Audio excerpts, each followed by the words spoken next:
मीरपुर माथेलो में पुछड़ी जे आबादगारन ऐं सिंध हारी कमेटी जे अॻवाननि तरफ़ां नरली माइनर में पानी जे हथरादू खोट खिलाफ़ डीसी ऑफिस अॻियां एहतिजाज करे धरणो हयो। कमेटी ज़िले घुटकी तरफ़ां पानी खोट खिलाफ़ जो धरणो है इहो असल में जो सभी वाहन में खोट है, पर ख़ास करे नरली माइनर जेका है उनमें उनकी खोट है पानी जी, उनके जाणी वाणी बंद किया। जेके भी नंढियूं वॾियूं शाखूं आहिनि उन्हनि जा हिननि पानी बंद कया आहिनि।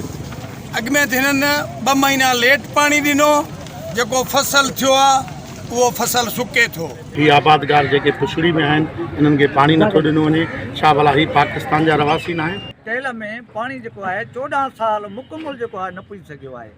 हिन दौर ताईं पानी जो है नरली मंडल के टेल के न पुॼाए सघिया आहिनि। इन जे करे जो पानी जो है पोयां वॾनि माण्हुनि जा वाटर आहिनि ऐं नरली मंडल जी मुंड वारी कैपेसिटी आहे उहा साॻी आहे ऐं 50 मोटर जेका मोगा वॾा पैप विझी वॾनि माण्हुनि जा पैप विझी पानी जो है उन्हनि चोरी करे कामोरा उन सां गॾु मिलियल आहिनि। असांखे मुसलसल हिन साल जी शुरुआत में जीअं असांजी अञा पोखी न थी, असां रेगुलेटर खां वठी मथां गुडू में भी धरणा मारियासीं, तंहिं हूंदे ताईं भी जेको असांजो डीसी एसी इंजीनियर असांखे अञा ताईं पानी न ॾिनो आहे। हुन चयो त असांखे नरली माइनर जी पुछड़ी ताईं पानी पहुचाए ॾियो जीअं नंढे आबादगारनि मां बेचैनी ख़त्म थी सघे।